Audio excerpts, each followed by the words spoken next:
في البداية أنا هتكلم باختصار كده، مش مقدمة طويلة قوي، لكن هتكلم في 4 نقط بسرعة جدا. أولا، طبعا أنا كل أسف إن المحاضرة ديت جت متأخرة. ليس مش موضوع اتأخرت ساعة ولا ساعتين ولا الكلام ده كله، ولا يعني احنا الحمد لله في ميعادنا، لكن هي اتأخرت تقريبا 50 سنة. لأن كان المفروض إن احنا أنا كان نفسي إن حاجة زي كده تتقدم لي أول ما بدأت الكاراتيه.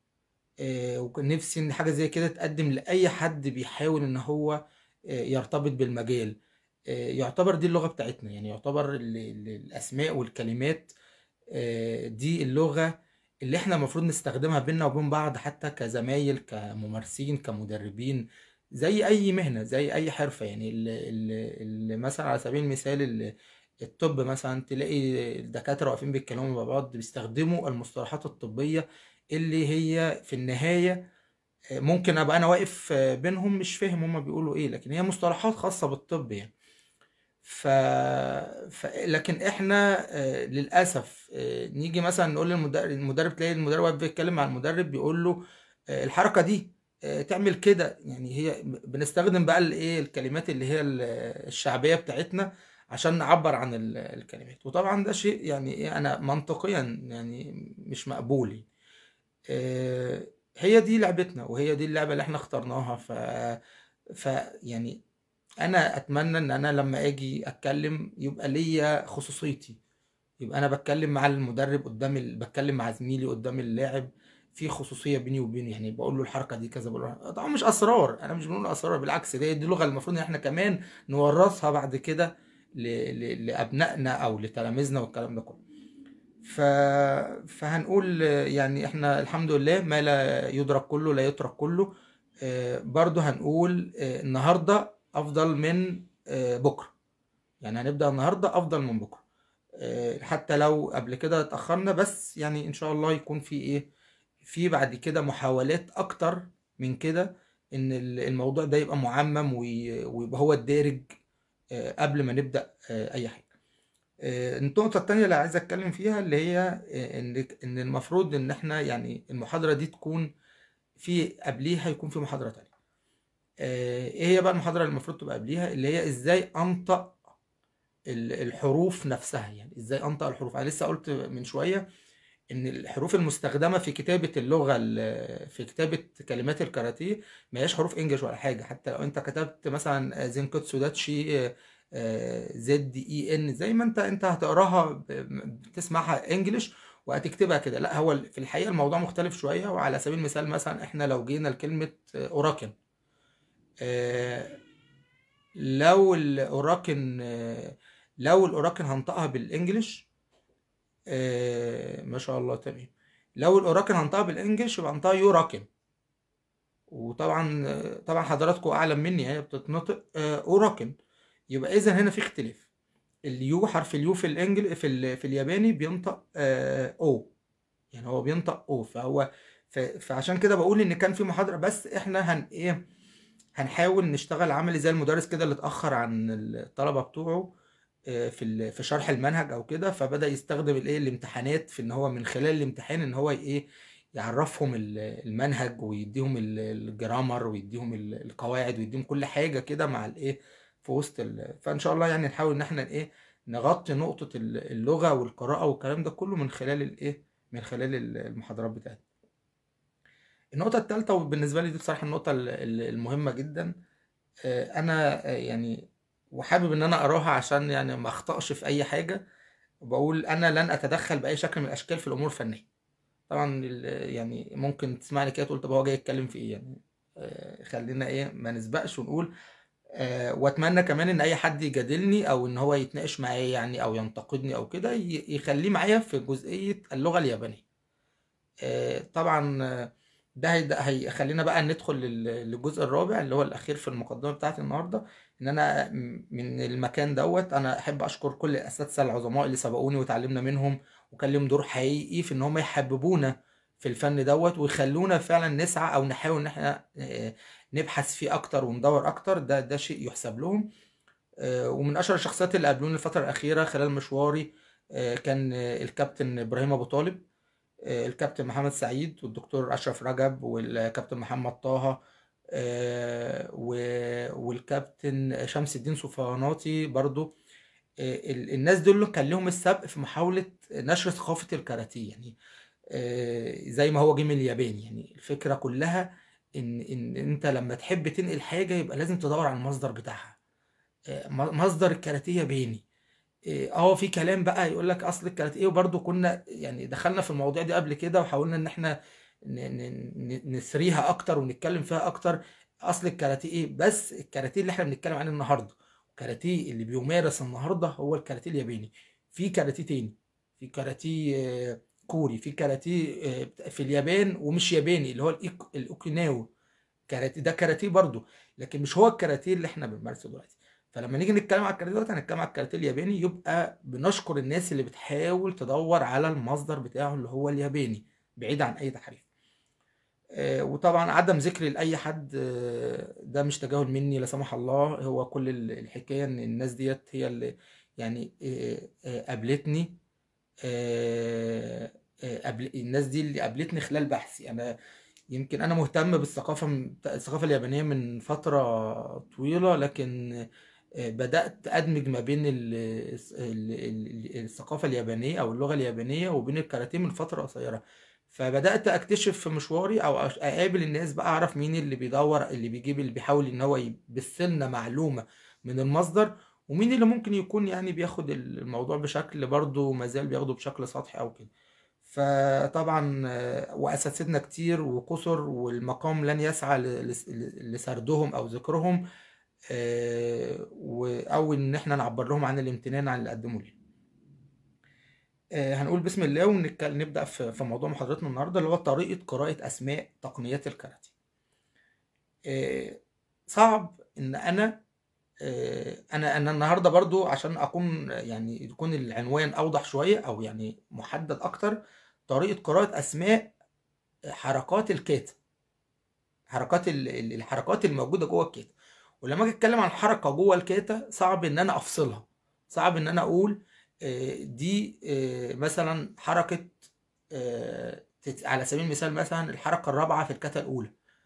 ان انا اختزل الحركه واقول تتسوي صعبه شويه.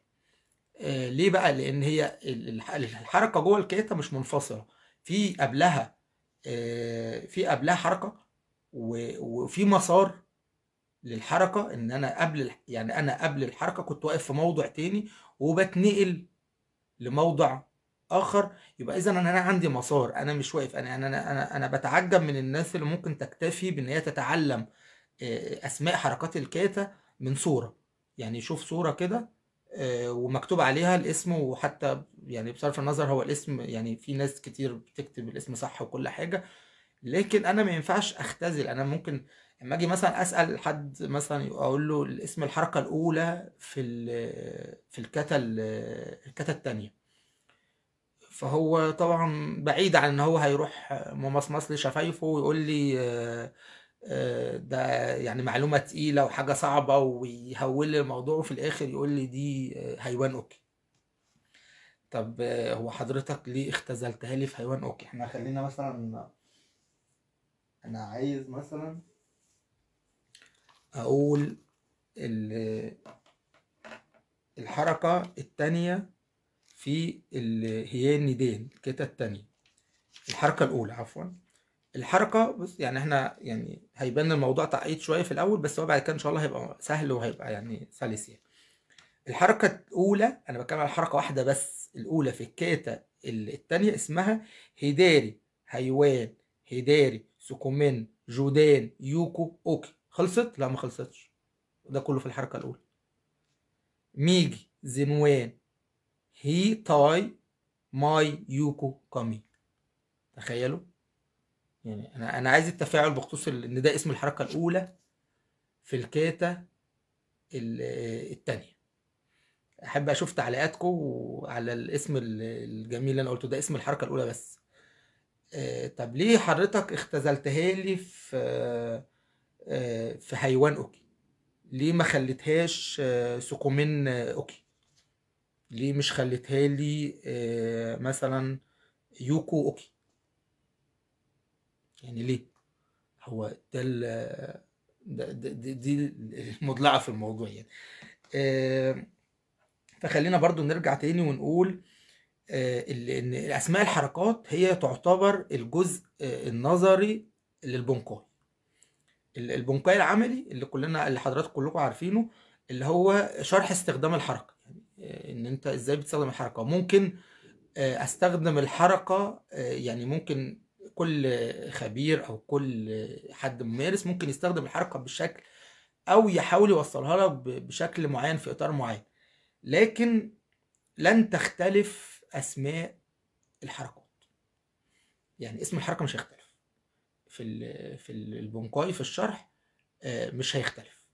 اسم المكان اللي انا بستخدمه في الحركة برضو اسمه مش هيختلف، ولا هيختلف من حركة لحركة، ولا هيختلف من مدرب لمدرب، ولا هيختلف من مدرسة لمدرسة، بصرف النظر عن اسماء مدارس الكاراتيه الكبيرة المعروفة، بس مش هيختلف. ده ممكن كمان مش نتفاجئ، بس هو طبيعي كمان ان ما يختلفش من كاراتيه من الكاراتيه لرياضة تانية. يعني وبالذات لو انها لعبه يابانيه، احنا بنتكلم على برضو الرياضات اليابانيه، رياضات الدفاع عن النفس، ممكن الاقي الكلمه اللي انا بستخدمها في الكاراتيه مستخدمه في الجودو. وده انا كمان ممكن الاقي الكلمه مستخدمه في رياضه تانية. يعني انا في الاول وفي الاخر هي الكلمات المصطلحات الخاصه بالكاراتيه ما هي، او انا بلاش كلمه الخاصه، هي مش خاصه بالكاراتيه. هو البونكاي ده عباره عن اسماء الحركات، ده عباره عن شرح للحركه، ازاي تعمل الحركه. يعني لو جبت كتاب بيتكلم يعني كتاب كتات ومكتوب فوق، وخلينا نتفق برضو ان اللي مكتوب فوق اللي انت هتقراه لو حروف انجليش، فهو ده مش انجليش ولا حاجة، ده روماجي، اللي هو نطق الكلمات اليابانية بلهجة او باللغة، بالحروف، باستخدام الحروف الروماجية اللي هي الرومانية، او الحروف الايه الانجليزية. طيب، يبقى برضو انا ممكن الاقي الكلمات دي موجودة في المجتمع الياباني. يعني على سبيل المثال ميجي يمين، ما هو ميجي يمين برضو يعني ميجي هي يمين في اليابان. فده اللي احنا بس يعني ايه حابين نوصله بشكل كده، لان في الاول وفي الاخر برضو اللغة المستخدمة في الكاراتيه هي اللغة اليابانية. فاحنا برضو قلنا طالما ارتضينا بالكاراتيه كرياضة مفضلة لينا، يبقى لازم نستخدم اللغة الخاصة بيها، هي دي لغتها، هي دي اللغة الخاصة بيها. برضو هنقول اسم الحركة، قلنا يعني ايه. احنا هنقسم مصطلح زي اللي احنا لسه قارينه من شوية دلوقتي، هنقسمه لمقاطع، هنقسمه بالظبط ل6 مقاطع. ممكن الاسم الحركة اللي انت هتستخدمه في الكيتا ممكن يستخدم مثلا، على الأقل بيستخدم مقطعين أو 3. مش هتلاقي مقطع واحد، لا انت هتلاقي مقطعين أو 3، ويمكن تلاقي مصطلح بيستخدم ال6 مقاطع. ماشي. هنبدأ أول حاجة المقطع الأول. أنا بس يعني ليا رجاء بسيط، لو في إمكانية إن يعني معايا كده حد يمسك ورقة وقلم، ويعني يحاول إن هو يعني إيه، إحنا إن شاء الله نحاول نقدم المادة كلها. يعني إحنا واحدة واحدة كده، دي مرحلة أولى، عايزين بس نعرف الناس إيه يعني إيه المشكلة اللي هم بيواجهوها في إن هم يعني يحاولوا إن هم يبحثوا في الكاراتيه. يعني إيه المشكلة اللي بتقابلكم أنتوا؟ مش عارف إن هي ممكن مش عارف أقرأ اسم الحركة. ممكن يعني أنا للأسف برضو من الحاجات اللي بتزعل إن في ناس حتى الآن بتكتفي بإنها تتفرج على صور. يعني يجي يفتح كتاب الكيتا، كتاب، وطبعا لسه برضه حد مشكور بيقول مفيش الكتب دي مش موجودة ليه وبتاع. لسه مؤخرا بدأنا في ترجمة الأعمال دي، رغم إن ده موضوع متأخر جدا. يعني كان المفروض يعني يبقى من قبل كده بكتير. يعني في دول كتير سابقانا في كتب، أنا بكتشف إن هي اترجمت، يعني كتب من الأصل اللي هو من الأصول والمراجع، اترجمت من حوالي مثلا 30 40 سنة، في حين إن إحنا بنستخدم المرجع ده دلوقتي حاليا. هو الكتاب طبعا المرجع ده من قبل كده، بس في دول ترجموا الحاجات ديت. عشان كده تلاقي والله، وهو على سبيل المثال كمان تلاقي مثلا دولة زي اسبانيا، انا يعني لما بتابع تواريخ الدول في التقدم في الكاراتيه، اسبانيا من الدول اللي كانت محققه طفرات في اوقات كانت لسه الكاراتيه كان جديد على الدول العربيه وكده. فاحنا برضو دورنا دورنا كدول عربيه او كممارسين عرب ان احنا نحاول نترجم الاصول ديت عشان تبقى مراجع لنا. طيب عندي اسم لما اجي افتح الكتاب، وهناخد النهارده ان شاء الله مثال، هناخد البصايداي، هناخدها مثال لينا مثال لينا نشرح عليه. بس نقول الاول ازاي بنقسم مقطع اسم الحركه. المقطع الاول بيبقى عباره عن اليد او القدم المستخدمه. يعني ايه اليد او القدم المستخدمه؟ يعني هستخدم اليد اليمين هقول ميجي، ولا هستخدم اليسار واقول هداري، دي حاجة. طيب لو هستخدم اليمين واليسار مع بعض هقول ايه؟ طبعا احنا بنقولها بالترتيب، يعني المقطع لما تيجي حضرتك تقراه في اي كتاب هيبقى ماشي بالترتيب اللي احنا بنقول عليه ده. برضو عشان ما تؤخذ برضو علينا في موضوع الشرح، برضو انت ممكن تلاقي كتاب تاني اختزل المقاطع ديت. في كتاب مثلا حط 4 مقاطع، كتاب تاني اختزل. يبقى انت هنا فهمت ان هو ما هو الا اختصار لكن ده مش معناه ان هو ان دي حركة ودي حركة. يعني اختلافها من كتاب لكتاب، ممكن اختزال للمقاطع. لكن مش هتلاقي، هيبقى كتاب سطحي جدا اللي انت هتلاقي فيه يقول لك مثلا شوت اوكي ويسكت على كده. يعني مش هتلاقي حاجة زي كده، يعني دي صعبة جدا، يعني هتبقى، يعني انا بعتبرها تبقى حاجة سطحية جدا يعني. لان انا طالما بتكلم على كده يبقى انا بتكلم على شرح كامل للحركه من اول، زي ما المقطع الاولاني اللي احنا قلنا عليه، اليد او الايه القدم اللي مستخدم. لو هستخدم ايدي اليمين هقول ميجي، لو هستخدم ايدي الشمال هقول هيداري. طب لو هستخدم الاثنين هقول سايو. سايو موجوده فين؟ سايو موجوده في الكانكوداي، في بدايه الكانكوداي، كاتة الكانكوداي. ايدي يمين وشمال. طيب يعني ايه برضو؟ عشان ايه؟ يعني مش عايزين، احنا بدأنا نقول هننطق صح، مش عايزين نختزل حاجة في المعلومات. لو هنستخدم اليدين مع بعض، سايو يسار ويمين، سايو يسار ويمين، ايد هتروح يسار وايد هتروح يمين. ريو، الحاجة اللي بعد كده ريو، اللي هو الاتنين مع بعض. زي ما انا عندي مثلا ايه، ان انا استخدم الموروتي، الموروتي بستخدم اليدين مع بعض. أواصي، كل الكلام والمصطلحات اللي احنا بنقولها هنفتح أي كتاب على سبيل المثال بيست كاراتيه مثلا، هنلاقي فيه المصطلحات اللي احنا بنقولها دي. يعني يجي يلاقي مثلا ميجي، يلاقي الحركة مش مكتوب فيها ميجي، هيقول ايه؟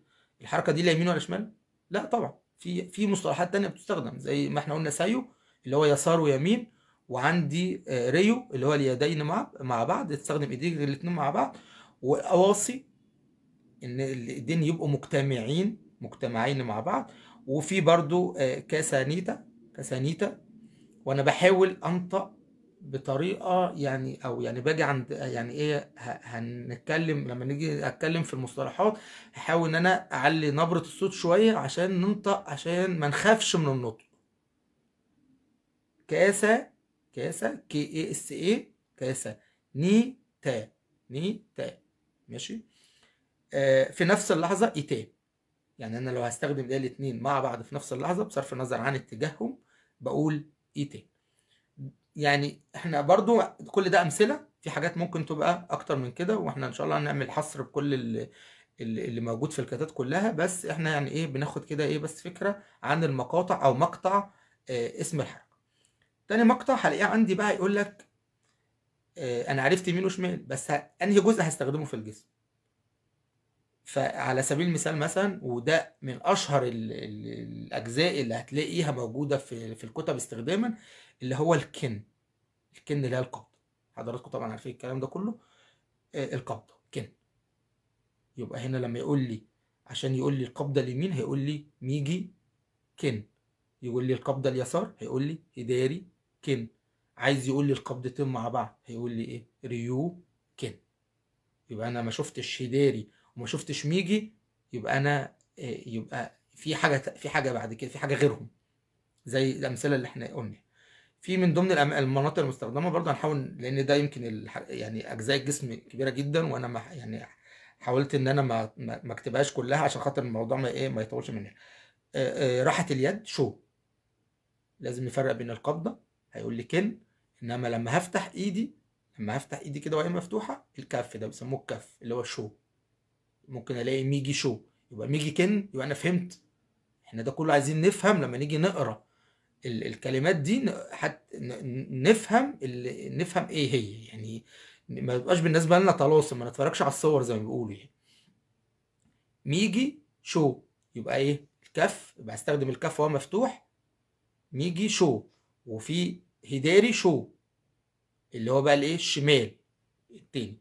بعد كده شوتو، سيف اليد، شوتو سيف اليد، شوتو. يعني انا عايزين ننطق الكلام بصوت عالي عشان ما يبقاش في اختلاف بعد كده، يعني ما يبقاش عندنا حد بينطقها شيتو شوتو، يبقى عندنا ايه؟ اختلافات كده. هنقول والله يا دكتور محمد، الله ينور على حضرتك، ما شاء الله. ريو كوشي كامي. تمام. ريو هنا اللي هي بمعنى، ريو قلنا الاتنين كن القبضتين مع بعض. كوشي هنا بقى يقصد الكوشي الوسط، بس هنا بقى هيبقى في مقطع ناقص كده. العبارة برضه عشان تكمل هيبقى في مقطع ناقص، ان شاء الله ايه هنتطرق ليه واحنا ماشيين. نكوتي، نكوتي، نكوي تي، مش نكو، لا نكي تي، NUKI، نكي تي. نكوتي اللي هو الرمح اليد، او اللي بيقولوا عليها اللي هم الايه، اللي ساعات يقول لك يعبروا عنهم اللي هو الايه، شيوان، اللي هم الأربعة دول يعني مع بعض. أوراكن، أوراكن ظهر فعلا كوشي الوسط. أوراكن، وهلاقي كوشي ميجي وكوشي برضو يدات. أوراكن اللي هو أوراكن اللي هي ظهر أوراكن، مش هقول يوراكن بقى، إن حرف اليو في اليابانية ينطق أو، هو بينطق أو، هم خلوه، احنا مش داخلين في حاجة يعني. يبقى اوراكن، يبقى انا برضو عندي اوراكن ميجي، وعندي ميجي اوراكن، وعندي هيداري اوراكن، يبقى استخدمت الايه الاتنين مع بعض. كانت سوي، كانت سوي دي اللي هي كلوة كلوة الايد وهي ايه مغلقة، دي اللي هي الكنت سوي. وبرضو احب انوه لان ان ليها ممكن تشوفها الكنت سوي دي معناها الحرفي اللي هو مطرقة اليد، او يعني مطرقه اليد دي بيتعامل عليها انها مطرقه. في تتسوي برضو، تتسوي بقى معناها المطرقه الحديديه. برضو انا بتكلم ياباني بحت، يعني بقول لك في الياباني بيقول ايه. تيشو، تيشو اللي هي كلوة اليد، اللي هي المنطقه دي، تيشو اللي هي كلوة اليد، اللي انا ممكن لو احنا حبينا نشبهها بجزء في القدم، فانا اقول ده، اقدر اقول ان ده الكعب، هتلاقي المنطقه دي هي الكعب، الكعب بتاع الايد، او كعب اليد، او كلوة اليد، دي اللي هي تيشو. مش هقول تيشو بقى، هقول تيشو. خلي بالنا يا جماعه، لما الاقي اي يعني بعد الحرف الاولاني تي اي بتنطق بتنطق تي، زي ما اقول سينسي، سينسي. يبقى سينسي اللي هي سين اللي هو المعلم، او المعلم او المدرب. سينسي، سي الجزء الثاني اللي هو SIE بينطق سي، مش سينسي. برضو ايه يعني، نحاول ان احنا قد ما نقدر اي نقطه تجيلنا نتكلم فيها. ويا ريت برضو تكتبوا لي في التعليقات لو الموضوع ده مثلا مش هيكون محبب بالنسبه لكم، ان احنا لو قابلنا اي حاجه نكتفي بس بموضوع اللي احنا بنتكلم فيه، فبرضو انا ما عنديش مشكله، لكن هي برضو للفايده يعني. حاولوا تشاركوني بالتعليقات لو حابين ان احنا نكتفي، ان لو جات لنا ظهرت لنا اي جزئيه. انا برضو بقول ان المحاضره دي هي متاخره عن متاخره عن المحاضره، عن كان في المحاضره المفروض تبقى قبلها اللي هي انطق ازاي، فاحنا لو قابلنا حاجه وقلنا اكتبوا لنا في التعليقات هل ده حاجه محبذه، ويا ريت برضه حد يكتب لي الناس اللي معانا في البث قد ايه، رغم ان انا والله بجد يعني بشكر لو شخص واحد معايا، مش موضوع تقديره ليا، لا هو قيمة الإنسان فعلا بحبه للعلم، مش مسألة عدد وكترة عدد والكلام ده كله. حد يكتب لنا معانا الناس معانا قد ايه في البث برضه عشان نعرف تفاعلات قد ايه، عشان لما نعمل بث ان شاء الله المرة الجاية برضه نبقى ايه تمام. نخش بعد كده على سوي جيتسو. سوي جيتسو ده مقطعين كده مع بعض. سوي دي اللي هي المية، سوي اللي هي المية. في كلمات في الياباني لما بتيجي لوحدها بيبقى لها نطق، لما بتيجي مع وسط مع الكلمه بيبقى لها نطق تاني، زي سويدي. سويدي اللي هي الميه جو. طب ميه لوحدها بقى، لما اجي اقول ميه لوحدها هقول ايه؟ ميزو. ميزو دي اللي هي الميه، لما احب اتكلم عن الميه ميزو خلاص. انما حد بيقول نخلي التفاصيل في محاضره تانية. طيب عشان الوقت ما يطولش ولا عشان خاطر ده بيشتت؟ برضو خلينا ايه نوضح النقطه دي. سوي جيتس اللي هي اليد على شكل هلال. لما اجي بقى ايه، احنا قلنا لما اجي اعمل تيشو، هعمل تيشو كده، هكسر صوابعي اللي فوق دول هتنيهم كده جامد وهعمل تيشو بكلوة الايد. طيب لو انا هعمل ايدي على شكل هلال كده اسمها ايه؟ سوي جيتس. جيتس اللي هو قمر، فهو بيقول لك شكل هلال يعني جيتس. تلاقيها فين الحركة دي؟ نلاقيها في التكنيدان. لما باجي اعمل كده، لما اجي اعمل ايدي تاتي كده عموديه كده والف، الحركه اللي موجوده الحركه رقم 19 في في تكنيدان. هنا ايدي هنا بتاخد شكل هلالي. الرزغ تيكوبي هيقابلنا كتير. الرزغ هو التيكوبي، هو قصده يقول لك عنق الايد، الحته دي هو قصده الحته دي. تيكوبي قصده الحته دي، يعني هي برضو مقطعين تي اللي هي اليد، كوبي عنق، فهو ده عنق الايه، بنسميه عنق اليد اللي هو تيكوبي اللي هو الرزغ. الاودي بقى، الاودي ده موضوع شويه يعني هنفصل فيه شويه بس كده. الاودي اللي هو الذراع، بس الذراع ده مش حته واحده. الذراع اللي هو ده مش حته واحده. الذراع ده بينقسم لاربع اجزاء، بيتقسم لاربع اجزاء. اكتبوا لي كده ان انتم متفاعلين معايا عشان نقول الاربع اجزاء دول ازاي تعرفهم او تحفظهم بسرعه، عشان برضو لو جولك قابلوك في اي تعريف تقدر انت تقراهم بسرعه. كلنا دلوقتي واحنا قاعدين كده واحنا مع بعض هنحط ايدينا، يعني بص هنخلي وش الايد ده لبره جنبك، مش زي ما بابا واقف في التحيه، لا نخلي وش الايد لبره، نخلي ظهر الايد ده نخليه لبره، واجي بقى انا اشوف ايه الاربع مناطق اللي موجودين في الاودي. اول حاجه الداخل اللي هو جوه اللي هيبقى ملامس لجسمك ده نايوان. طيب العكس منه عشان ما نتلخبطش على طول، هو الخارجي جايوان اللي هو الناحيه التانيه بقى اللي هو الايه اللي فوق. بعد كده هلاقي اللي فوق ده، هلاقي هايوان اللي فوق بقى، المنطقه اللي فوق هايوان. هو كله هينتهي بوان، يبقى احنا ايه في اللغه اليابانيه على فكره لغه بسيطه وسهله، بس هي ايه ليها مدخل كده، لو انت دخلت له خلاص بقى انت اقتحمت القلعه. شوان بقى الجزء السفلي بقى اللي هو جوه، شوان اللي هو ماشي مع راحه الايد او ماشي مع بطن الايد من جوه كده، ده اللي هو ايه شوان. الكوع بيتقال عليه كلمتين والاتنين موجودين في اللغه اليابانيه، ما فهمش يعني ايه، ما بيفرقوش بينهم، يعني ساعات تستخدم ده ساعات تستخدم ده، بس ما فيش اي فرق بينهم خالص يعني. اللي هو الامبي، بس انا بقترح ان الامبي صيني، او مصطلح كلمه امبي صيني. ليه؟ في حاجه كده في الياباني ما فيهاش حرف الام بيجي لوحده، فلما نيجي نكتب ام بي هتلاقي الام ما بيجيش لوحده. يعني المقصود ان هو مش بيجي لوحده من غير حرف متحرك بعده، فام بي بتتكتب اي ام بي اي، فالام هنا مش بعدها حرف متحرك، فانا برجح ان ده النطق الصيني.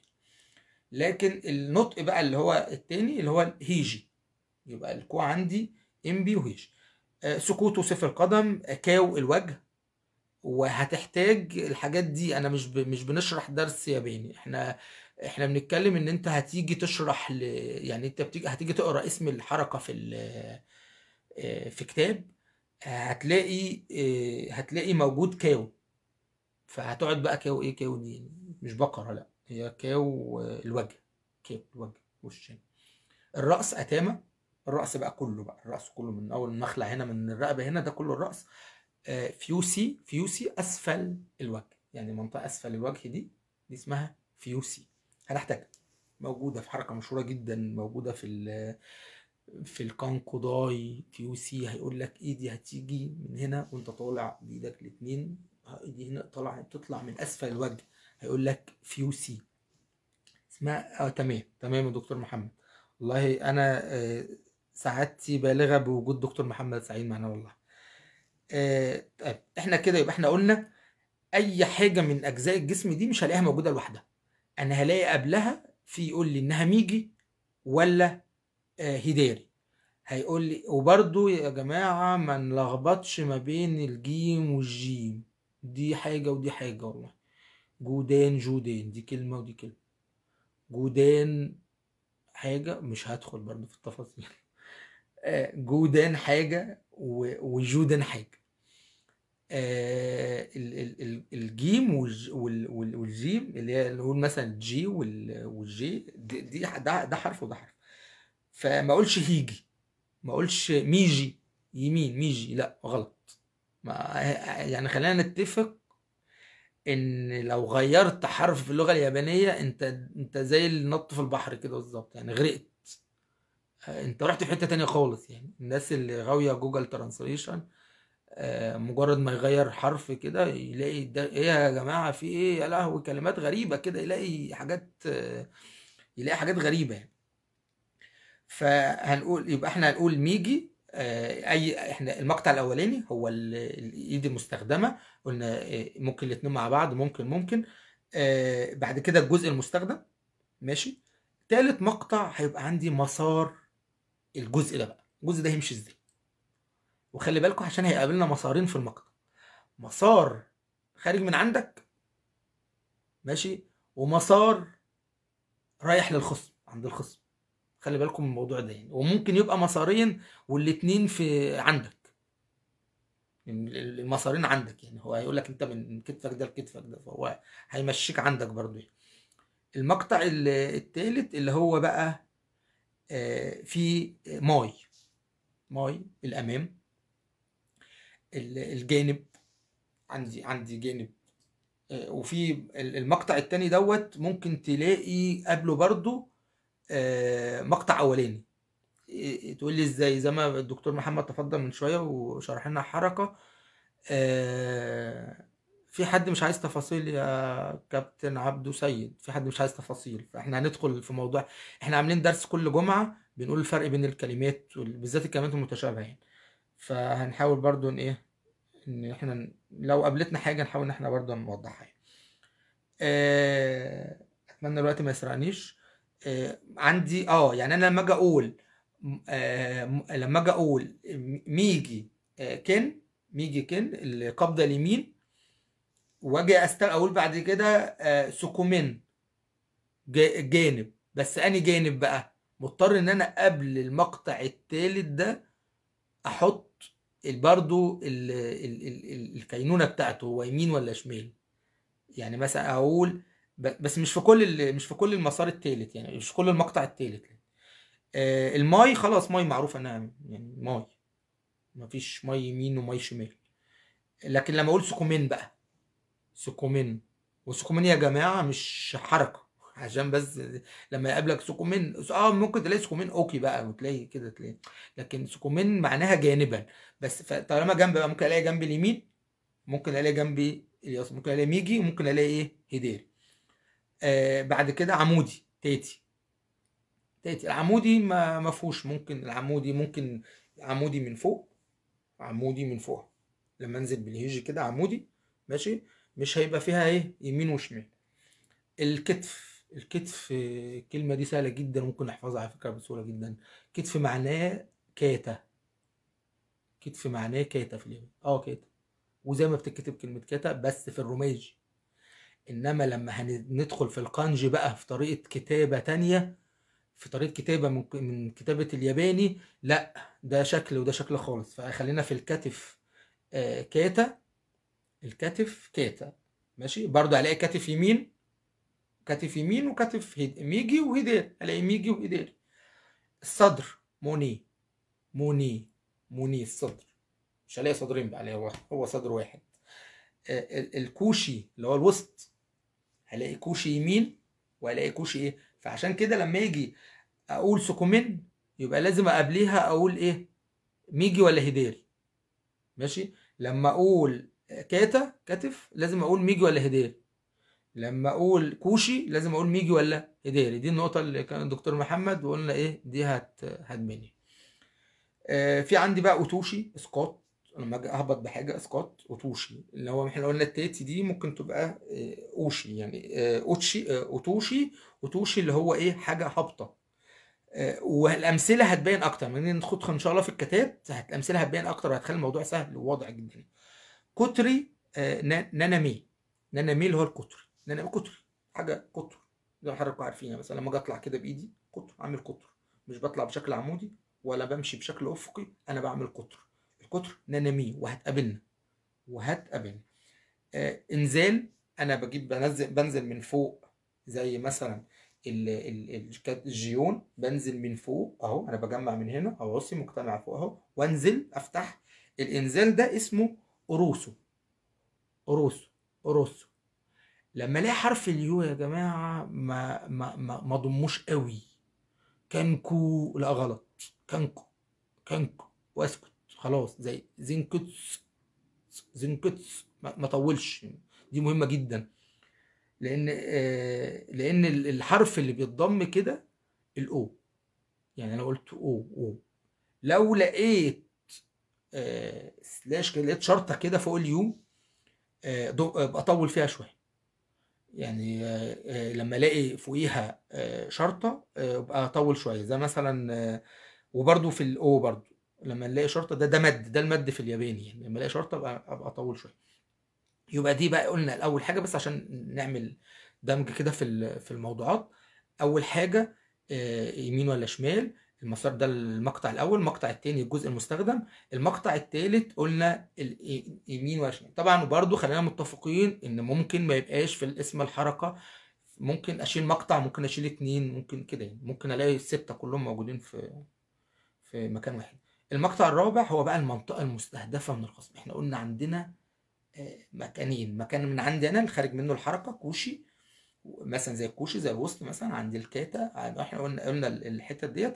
والمكان بقى اللي انا رايح مستهدفه في اويو. اويو اعلى. اعلى، انا ممكن رايح اضرب اعلى، وممكن يجي بعدها منطقة مثلا اعلى الرأس، اويو اتاما، اويو كاو، اعلى الوجه. جودان.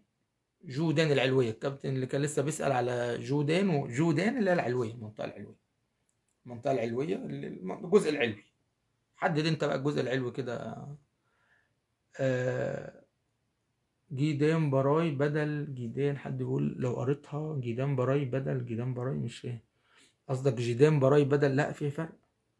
مش هينفع اقول جيدان براي. احنا قلنا ما نعطش الجيم. الحاجة اللي فيها جيم هنقولها جيم. الحاجة اللي هتبقى جي هنقولها جي. مش في حاجة اسمها هي جيدان. لسه جايين عليها اهو. هنقول بعد جودان تشودان. تشودان. سي اتش يو. تشو دان. هطول. ليه طولت بقى؟ ما هي يو برضو. تشو سي اتش يو، عشان هنا اليو فيها مد عليها، هتلاقي عليها سلاش من فوق كده، هتلاقي تشودان. تشودان. والعلم لو دخلت وكتبت الكلمة من غير المد هتلاقي كلمة تانية، هتلاقي معنى تاني. جينا بقى على المنطقة السفلية اللي هي جيدة. المنطقة السفلية اللي هي جيدة. الجبين دي منطقة من المناطق اللي أنا بستهدفها في الخصم. وممكن تبقى مقصود بها أنا برضو. يعني ممكن يبقى في المقطع، ممكن يبقى مقصود أنا، اللي هو هيتاي. هيتاي اللي هي مقدمة الرأس أو اللي هو الجبين. ده الهي تاي. ممكن ابقى مقصود، ممكن لو هو جابهولك في الاول هي تاي يقصدك انت، ممكن هي تاي يقصد الخصم، يقصد عند الخصم.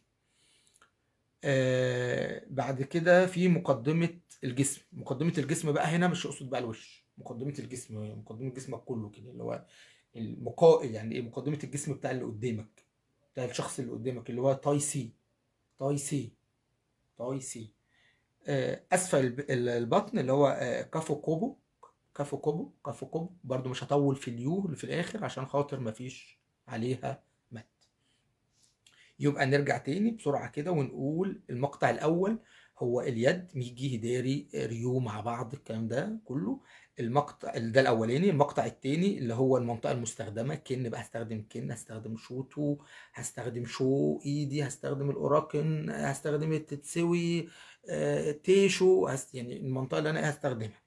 بعد كده هقول لك بقى أنا ماشي إزاي بقى، يعني واخدهم ماشي بيهم إزاي، ماشي بايدي ازاي، جايبها منين وماشي بيها ازاي. يعني خدت القبضه ماشي، مشيتها منين بقى، ماي ولا سكومين، جمعت سكومين في الجنب، ولا عمودي، ولا جايبها من الكتف، ولا جايبها من عند كتفي، ولا جايبها كده، يعني الحاجات دي كلها. المقطع بعد كده الرابع هيبقى انا رايح فين بقى، شودان، شودان، رايح في الوسط، في وسط الخصم، في المنطقه الوسطى دي، شودان، رايح جيدان، رايح تحت، ماشي. ندخل بعد كده على المقطع الخامس. المقطع الخامس هو بيبقى عايز توضيحي شويه بقى. آه، اسفل البطن احنا قلنا اللي هو كافو كوب، كافو كوب، كافو كوب.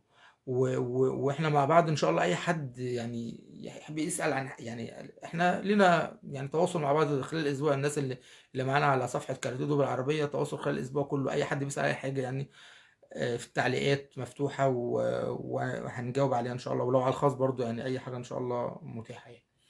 العام بينشر أكتر، يعني بيعمل فايدة على الجميع، وما يقللش من اللي بيسأل يعني.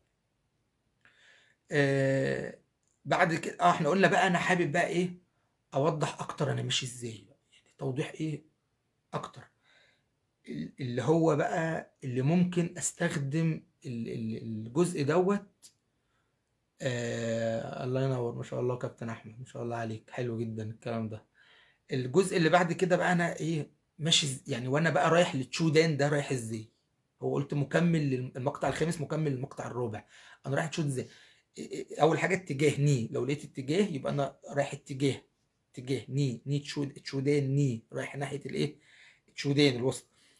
موكي، موكي اللي هي جهه ايه، راح جهة ايه. هلاقي ممكن دي هلاقي قبلها برضو ميجي او هداري. يعني انا مثلا رايح بالكاو بالوشي، كاو، كاو، ميجي، ميجي، ميجي، موكي. يبقى الوجه جهة الايه، اليمين. هتلاقي وانت بتدور في الكتب، في الكاتل، في التيكي شودان.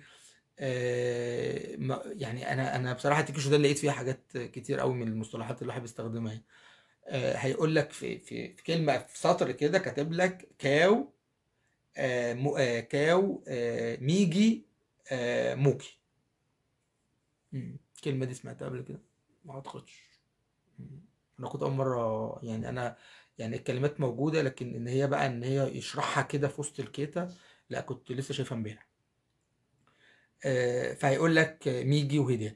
الوجه بقى في حاجه ثالثه، يمين وشمال، الحاجه الثالثه ايه؟ خلينا نفكر. ها، في تفاعل معانا ولا مفيش تفاعل؟ في يمين، ميجي، في هداري، شمال. طيب، ها، في ايه؟ شومين، شومين، ان انا باصص لقدام، اتجاهي لقدام، شومين. يبقى انا ممكن الاقي شومين وموجوده في التيكي شودن برضه. يعني الناس اللي عندها، اللي بتحب تقتني الكتب وعندها اي نسخه، وده مش انجليش بقى، عشان خلاص احنا اتفقنا ده مش انجليش، ده مش انجليش. تمام. في حد بيسأل على كاسانيتا، اللي هي طبقات فوق بعض. زي مثلا ما يجي في الكانكوداي هيقول لك كاسانيتا، اللي هو تحط ايدك فوق بعض، طبقات فوق بعض. هتقابلنا برضو في حاجات تانية. كاسانيتا اللي هي، وهنراجع برضو على الكلام ده كله تاني، وندخل بقى نقول تاني بعد كده. موكي قلنا ميجي وهيداري وشومين. تشوكو، تشوكو مباشر، زي تشوكوزوكي مباشر، ماشي، دايركت، دايركت تشوكوزوكي. من الداخل للخارج، اوتشي، اوتشي، اوتشي من الداخل. انا بقى قلت بص ممكن امشي ازاي بقى، خلينا نمشي مع بعض كده. ميجي، ميجي، ميجي كن، القبضة اليمين. هيداري، هيداري كاتا، كتف الشمال، ماشي. وماشية ازاي بقى؟ ماشية واخدة شكل المواشي كمان. يعني ممكن اقول كمان، ممكن اقول سوتو، سوتو، بس الشكل اللي واخداه ده مواشي. وهنفرق في فرق كده بين مواشي وبين ميكازوكي، في اختلاف كده هنقوله. اوتشي من الداخل للخارج، شومين، ايوه ان شاء الله عليك. آه يعني إيه، لما الاقي اي ان في الياباني ما اكسرهاش قوي، من، من، من، زي كن، كي اي ان، مش كن، حتى ما اكتبش ليه، يفضل يعني. وبرضو بلاش يعني تبقى هي دي مربط الفرس بالنسبه لنا. دي هنكتبها مش هكتبها. خلينا، في ناس بتكتب ميرفت ميم ر، في ناس بتكتب ميرفت ميم ي ر. دي ميرفت ودي ميرفت، يعني هي يعني خلينا يبقى المرجع بتاعنا هو الروماجي بقى لما يكتبها لان الاختلاف هيبقى دايما في الروماجي. يعني ام اي غير ام اي، ام اي دي كلمه ودي كلمه. فاحنا خلينا ايه، نقول بلاش يعني، احنا ايه نتفق مثلا بلاش كتابه اليه في لما تكون اي شو من. واي حد يحاول ان هو يبحث في حاجه او بيدور على حاجه وحابب ان هو يعني بتتكتب ازاي بالظبط، انا معاه وتحت امره يعني. قلنا بقى بعد كده دخلنا السوتو من الخارج للداخل. اوتشي، اوتشي، اوتشي، اوتشي. شو انا بقولها ازاي؟ اوتشي، مش اوتشو، اوتشو اوكي، اوتشو اوكي. وسمعت قبل كده اتش اوكي. لا هي اوتشي، اوتشي. واوتشي دي هتقابلنا مرتين، والاتنين بيتكتبوا بالروماجي زي بعض بالظبط، نفس الحروف يو سي اتش اي، لكن في اختلاف بينهم كبير. احنا اوتش، خلينا في اوتش اللي احنا بنتكلم فيها دلوقتي. اوتشي من الداخل للخارج، المسار بتاعي، المسار بتاعي من الداخل للخارج. آه ما اقدرش اقول اوتشي داخل، يعني هي من الداخل للخارج، انا خارج اهو، ماشي. دائري مواشي. هلالي ميكازوكي، ميكازوكي زي ما احنا عارفين ميكازوكي جيري موجودة في الهيانجودان. ميكازوكي جيري هلالي. ايه الفرق بقى بين المواشي والميكازوكي؟ يعني كمسار، ده مسار يعني. المواشي ممكن اخد درجة يعني اي درجة، يعني ممكن اخد، اه صح، ممكن اخد درجة. يعني احنا عندنا لو اعتبرنا ان في دايرة وانا هاخد، الدايرة بتتكون من درجات. لو انا هاخد درجة مثلا هاخد 45 درجة، هاخد 20 درجة، هاخد يعني ايا كانت الدرجة.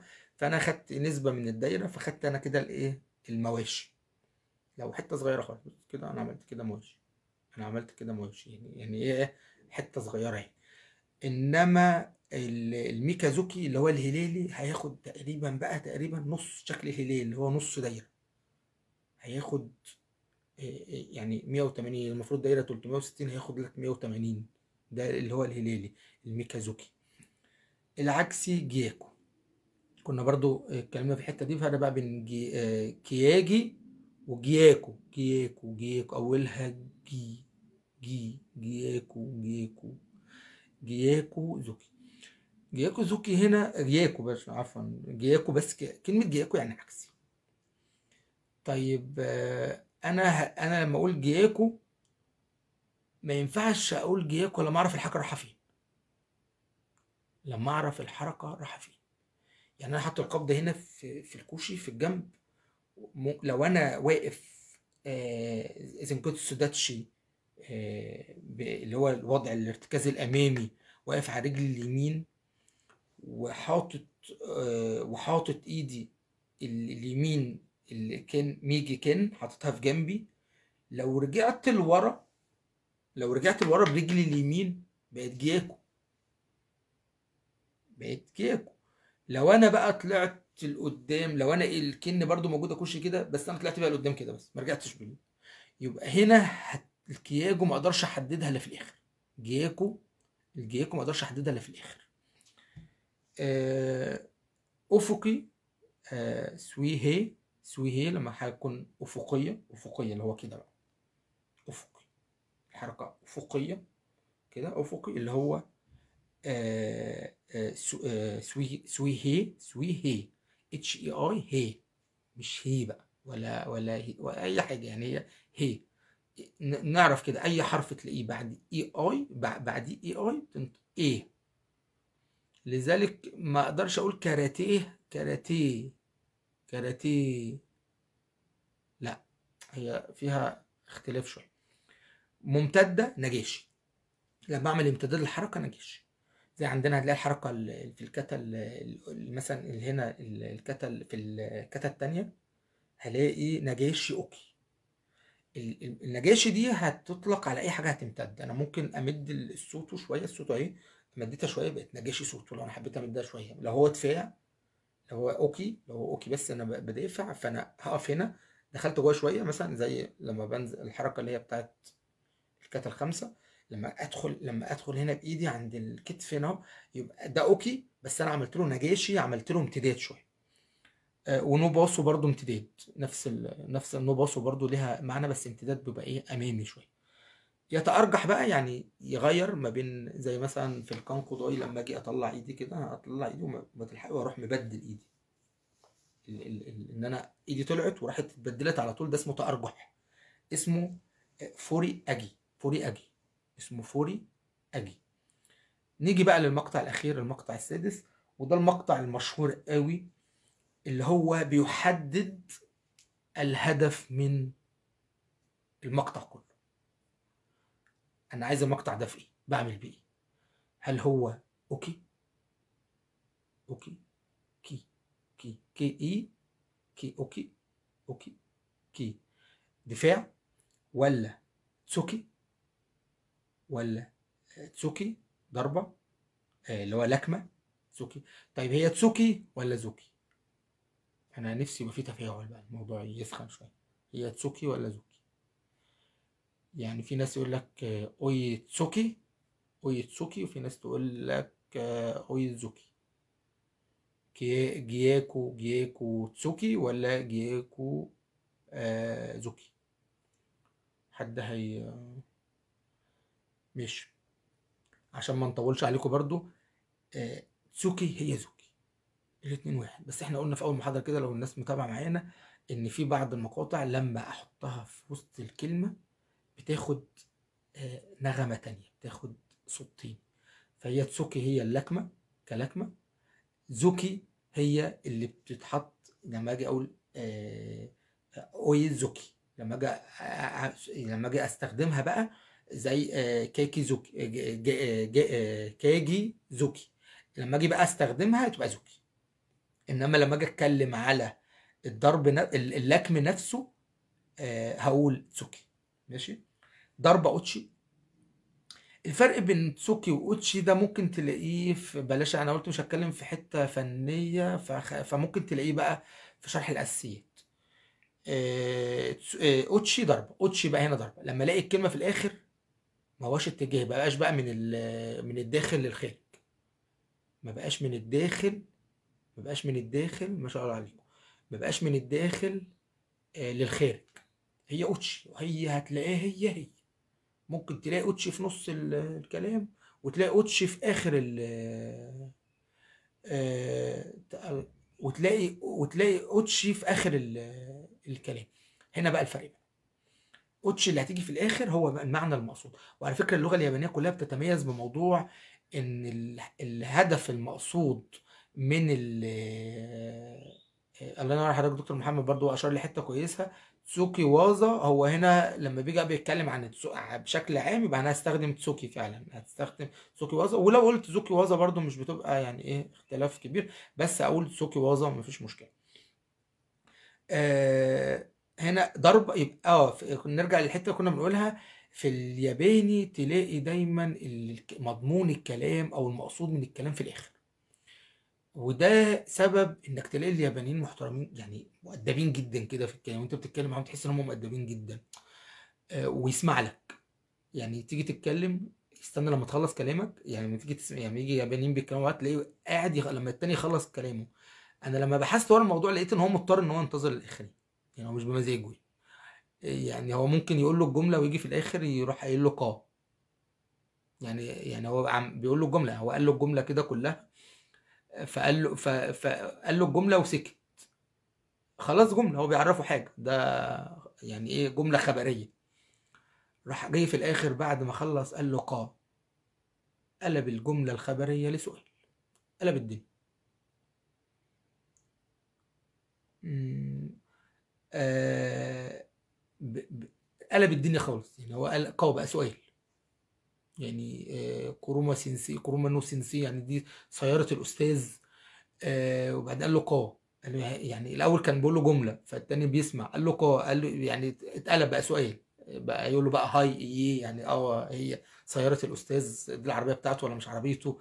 فهنا ده بيبقى ده سر الانصات الرهيب اللي عند اليابانيين. برضو في عندنا برضو مش هتعرف. يعني مثلا هقول لك هقول لك اي مثلا اي ضربه ممكن اقول، اي كلمه، اي حاجه ممكن استخدمها. مثلا ممكن تبقى مواشي وسكت، ما بنتش مواشي، لازم انهيها بقى. مواشي زوكي ولا مواشي اوكي. شوف الموضوع يعني. فهنا ايه، هنيجي بقى عند المقطع الاخير وقلنا ده اهم مقطع في الموضوع، لكن ما ينفعش اختزل الموضوع في الاخر عليه خالص. يعني ما ينفعش اقول اوكي اوكي ايه دفاع ايه. طيب قلت اوتشي، واتمنى لو انا مثلا في الكلام كده رحت حته وبعدين سبت حته، يعني حاولوا تلحقوني معلش. اوتشيكومي اللي هو ضربة اوتشيكومي اللي هو ضربة القطع او الدفع. ماشي، زي ما هتلاقي كي كومي، تلاقي اوتشي كومي. اتي التحطيم. اتي ده في حتى حاجة اسمها اتي وازا، فن التحطيم. ممكن انا عمال اقول المقطع بتاع الحركة واجي في الاخر اقول اتي خلاص. بس غالبا هتلاقي الاتي مرتبطة بحاجتين، بالكوع، بالهيجي او الامبي، والهيزة. الاتي واظة يعني اغلب حاجات شفتها. بس هو المعنى بتاعه الحرفي اللي هو فن التحطيم. فن التحطيم مش يعني مش ضربة عادية بقى، فن ضربة هتحطم حاجة، تكسير. جري، مش كيري بقى. يعني احنا قلنا بقى هنتفق وخلاص، انا هكتب كيري مش هتجيلي، مش هيجي وانا ببحث مش هيجيلي حاجة، هكتب كيري، هكتب جري. وعلى فكرة يا جماعة الفيديوهات اللي بنتفرج عليها اللي هي ممكن يكون الناشر بتاعها جنسيته بريطانية أو فرنسية أو كده، بيبقى عندهم أخطاء. يعني بيبقى عندهم أخطاء والله، زي يعني زينا مهما بنكتب، زي ما أنا ممكن أغلط، زي ما أي حد ممكن يغلط. فما ناخدهاش مسلمات. إحنا برضو بنرجع للأصل اللي هو الياباني، إحنا بنرجع للأصل الياباني. فجري هي ركلة، جري اللي هي الركلة. قامي، الدرس بتاع الجمعة الجاية إن شاء الله هيبقى الفرق بين القامي والكيمي. فرق بين القامي والكيمي. احنا النهارده معانا القامي. قامي، قامي، تجميع. تجميع اللي هو او الوقفه، يعني انا هركن في الحته دي، هعمل قامي، هجمع هنا. ومش لازم يكون الايدين فوق بعض، ومش لازم يكونوا لازقين في بعض، عشان برضو الامور تبقى واضحه. برضو انا بتكلم في لغه يابانيه بحته، حاشاني ان انا اكون يعني بقول لحد من اساتذتنا انا عندي اكتر منك، والله بجد انا بتكلم بامانه. انا بتكلم من اللغه الناحيه اليابانيه بحته. آه، تسوكيمي، تسوكيمي الامساك. لو الهدف لو الهدف من اللي انا بعمله ده تسوكيمي، يبقى انا هدفي ان انا امسك. جيت خلصت الجمله وفي المقطع اسم الحركه وقلت تسوكيمي، يبقى انا في الاخر انا هعمل ايه؟ انا همسك تسوكيمي. زي الايه؟ البصيداي، بصيداي، هاجي ايه؟ بص امسك، مسكت، مسكت. ماشي. هتيجي بعد كده هتسحب. هو شرح لك دي في حركه، هو في الكاتا قال لك تسوكيمي. ماشي. سحبت بقى، سحبت في البصيداي، بقت سوكامي، سوكامي يو سي، سوكامي يو سي، سوكامي، سوكامي، سوكامي، سو ده مقطع كده، ده حرف واحد، سو ده سوكامي، تي اس يو ده حرف واحد في اليابان. سوكامي، سوكامي يوسي. يبقى تسوكامي بس مسك، سوكامي يوسي يبقى مسك وايه؟ وسحب. نيهيراكي، نيهيراكي التوسعة او الفتح بس بشكل مماثل. يعني هفتح ايدي بس بشكل مماثل، يعني زي ما هروح ناحيه القدر اللي اروح ناحيه اليمين هروح ناحيه الايه؟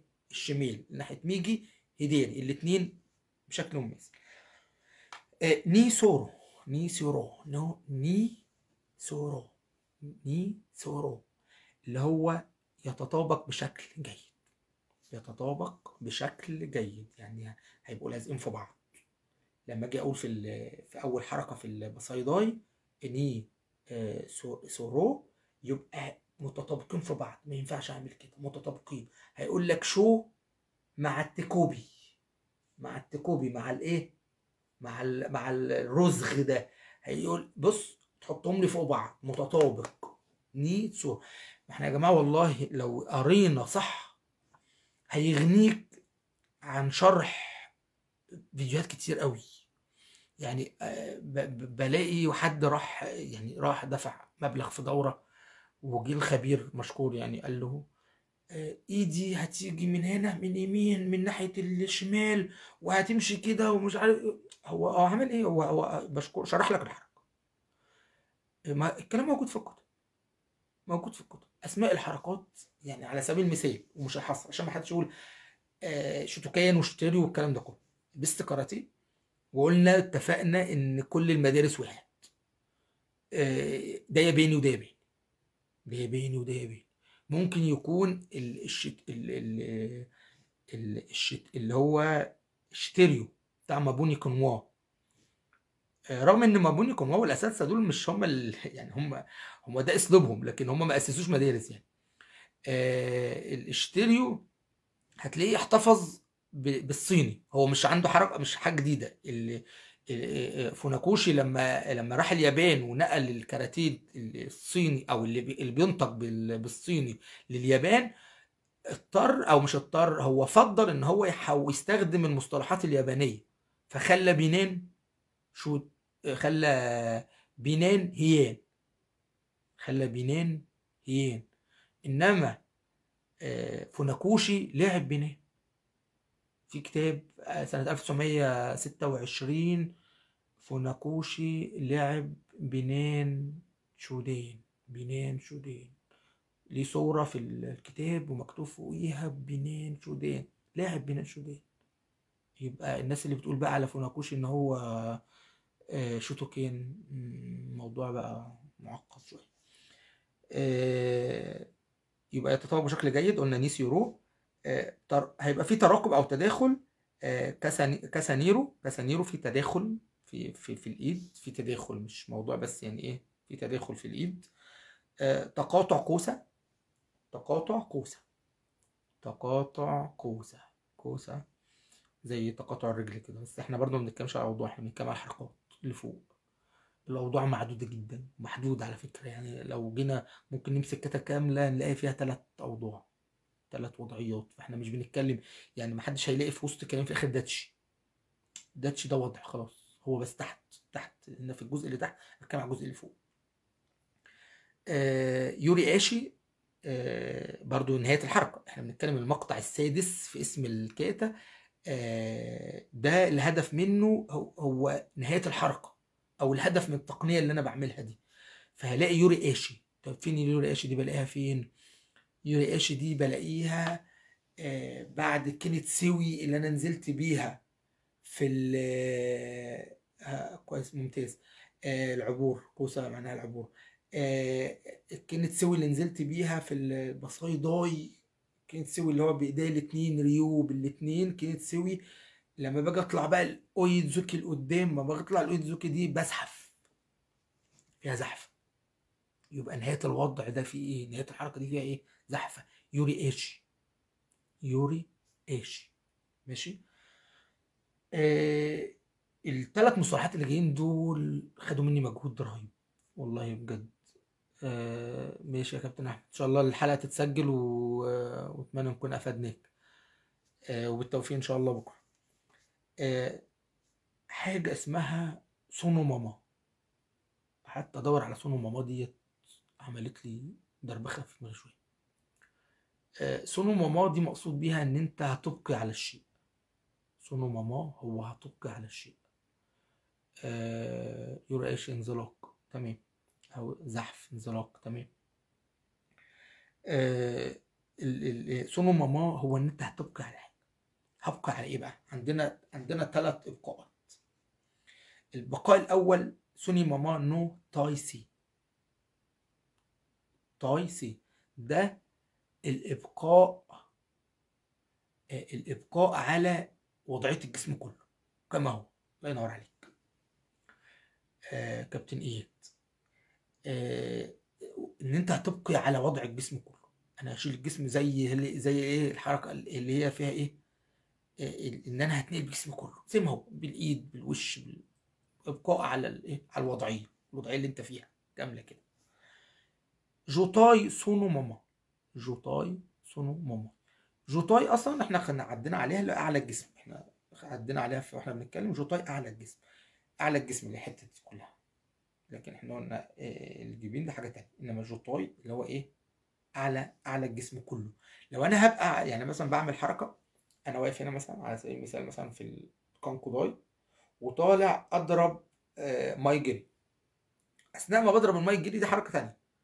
فهو عمل هنا ايه، جوتاي سونو ماما، حافظ على الابقاء على جوتاي، على الجزء العلوي بس. نيسوتي ماما ده بقى الايه، الابقاء الثالث، اللي هو ان انت تبقي جزء على جزء وتحرك الجزء التاني. ازاي؟ حاجه يعني غريبه شويه. يعني مثلا اجي هنا في الايه، في التيكينيدين، انا بحط ايدي هنا، بحط ايدي هنا وبحرك. يعني مثلا في التيكي هي موجوده، موجوده في التيكينيدين. احنا بنقول اهو ان انت تبقى على ايدك هنا، تبقى على ايدك في عند الكوع، وتحرك الجزء التاني. يبقى انا كان الوضع عندي اهو، كان الوضع هنا، وبقيت على بقيت على جزء على جزء اهو، وحركت. بس برضو الاتنين مرتبطين ببعض، وحركت. يبقى انا هقول هنا في الحاله ايه، ني سوتا ماما. سوتا ماما. مفيش فرق بين الت والطه، يعني في الياباني برضه عشان ما نقعدش بس الت ولا طه ولا كده. هي كل حكايه بس حسب موضوعها في النطق، يعني حسب الحروف اللي قبلها واللي بعدها والكلام ده كله يعني. بكده انا اكون خلصت